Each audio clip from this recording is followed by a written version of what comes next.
اب بظاہر لگتا یہ ہے کہ 8 فروری کو انتخابات تو ہو جائیں گے. سپریم کورٹ بھی اس کے بارے میں بہت زیادہ سیریس ہے اور جس طریقے سے ابھی الیکشن کا پورا پروسیس ہے, تحریک انصاف بظاہر لگ رہا ہے کہ اس کے کینڈیڈیٹس اس طرح سے کھل کے کیمپین بھی نہیں کر پائیں گے, کاغذات بھی ان کے منظور نہیں ہوئے. تو اب جس طرح کا الیکشن ہونے جا رہا ہے, ایک امپورٹنٹ پولیٹیکل ایکسرسائز تو ہے, ایک مائل سٹون تو ہے, لیکن پاکستان کی تاریخ میں ایسے مائل سٹونز پہلے بھی آئے ہیں لیکن وہ اچیو کرتے آگے آگے بڑھتے ہی رہے ہیں.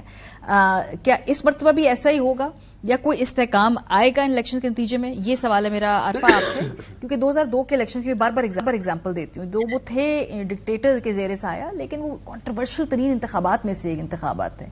ان کو پولیٹیکل پارٹیز نے مانا, آگے چلے, پھر اس طرح تھوڑی تھوڑی سپیس بنائی, پھر 2008 آ گیا اس کے نتیجے میں اور پھر سب سپیس کافی کھلی. یہ الیکشنز بھی ایسے ہی لگ رہے ہیں یا نہیں, اس کے بعد پھر بھی رولا پڑا رہے گا؟ نہیں جی, رولا تو پڑا رہے گا. دیکھیں پاکستان کے اندر نا, میں ہمیشہ کہتی ہوں کہ پاکستان کے جو الیکشنز ہیں نا, ان کوئی بھی الیکشن نان کنٹروورشل نہیں رہا. ہر الیکشن کو کوئی نہ کوئی ایک پارٹی یا دو یا زیادہ اس کو چیلنج کرتے ہیں, وہ کہتے ہیں کہ اس کے اندر دھاندلی ہوئی ہے. مگر اس کے باوجود پاکستان کی ساری سیاسی جماعتیں اس پارلیمنٹ میں جا کے بیٹھتی ضرور ہے. ہمارے ہاں یہ ڈسٹنکشن بہت ضروری ہے کہ سوال ضرور اٹھایا جاتا ہے مگر پارلیمنٹ میں جا کے سب بیٹھتے ہیں. پی ٹی آئی ان کی ایکسیپشن ہے. 2014 میں بھی باہر بیٹھ گئے, 2022 میں باہر بیٹھ گئے. میرے نظر دونوں فیصلے غلط ہیں. ہاں, مطلب کہ وہ بیٹھے, نکلے, مگر پھر واپس آئے. ایونچولی تو پارلیمنٹ کو ایکسیپٹ ہر جماعت کرتی ہے, پی ایم ایل این بھی, پی ٹی آئی بھی, سب. سو یہ جو مگر الیکشنز ہیں, as I said, I think کہ اس میں بھی ایسا ہی ہوگا کہ شاید شور مچے گا, کنٹروورسی ہوگی, سوال اٹھیں گے. مگر اس وقت جو ہم ایک ایکشن ریپلے میں پھنسے ہوئے نا, جیسے ٹیپ پھنس گئی ہے. اب پچھلے 4-5 مہینے سے ٹیپ ایک ہی جگہ پھنسی ہوئی ہے. تو وہ جب الیکشن جیسا بھی ہوگا نا, برا ہوگا اچھا ہوگا, وہ ایک دھک باقی ہے. میرے جو آپ نے ٹیپ والی بات کی نا, مجھے بچپن یاد آ گیا جو وی سی آر میں ٹیپ پھنس ہاں, جاتی تھی, کیسے نکالتے تھے.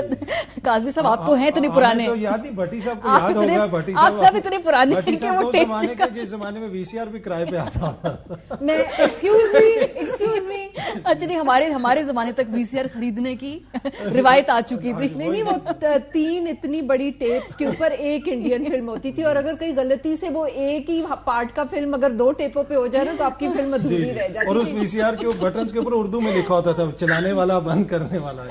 بھٹی صاحب اس میں مزید روشنی ڈال رہے ہیں.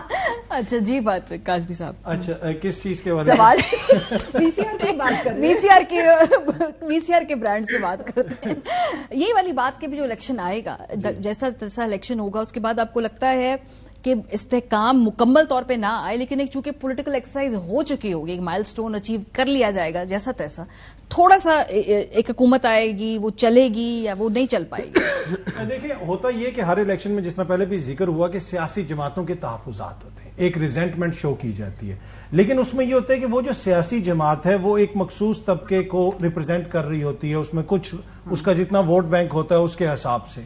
اب اگر آپ آبادی کے ایک بڑے حصے کو یہ تاثر دے دیں, یا وہ یہ تاثر قائم کر لے رائٹلی یا رانگلی کہ مجھے یہاں پہ ان الیکشنز کے نتیجے میں میرے ساتھ زیادتی ہوئی ہے, تو وہ کیا پھر وہ نظام چل سکے گا؟ یہ بڑا کوشچن مارک ہے اس وقت. جس طریقے سے کاغذات نامزدگی کا یہ سارا معاملہ چل رہا ہے, اور پہلے یہ جو آروز کا معاملہ چل رہا ہے, وہاں پہ جو کچھ ہو رہا ہے, تو انتخابات تو پہلے ہی کنٹروورشل ہوتے ہوئے نظر آ رہے ہیں. تو 4 حلقوں میں اگر مبینہ دھاندلی کی وجہ سے اتنا بڑا پاکستان کے اندر کتنے سال وہ سلسلہ چلتا رہا, تو پورے ملک کے 4 صوبوں کے اندر اگر ہم اس طرح انتخابات کروائیں گے اور اس کے نتیجے میں یہ ایکسپیکٹ کریں گے کہ وہ پھر ایک استحکام بھی آئے گا, تو مجھے نہیں لگتا. مجھے یہ لگتا ہے کہ اگر ساری سیاسی جماعتیں آن بورڈ نہ ہوئیں تو آگے یہ الیکشنز کے نتیجے میں مزید عدم استحکام آئے گا. جی زرار, یہ تو پولیٹیکل انسٹیبلٹی تو اس ملک میں 75 سال سے ہی ہے. یہ تو اس کے کانٹیکسٹ میں اگر میں پھر بات کہوں کہ جب الیکشن کے بعد ایک وقتی طور پہ اسٹیبلٹی آپ دیکھ رہے ہیں, یا شروع سے ہی مشکلات کا شکار ہو گئے. نواز شریف صاحب اگر وزیر اعظم صاحب جب نامینیٹ ہو جائیں گے, میں تو نامینیٹ کا لفظ استعمال کر رہی ہوں, جب آپ کے سامنے کینڈیڈیٹ نہیں تو نامینیشن ہی ہے, تو اس کے بعد وہ حکومت چلا پائیں گے؟ ہاں, اب یہ بہت اچھا سوال ہے. دیکھیے, ایک تو یہ جنرل الیکشن اتنی نہیں ہے جتنی ہے,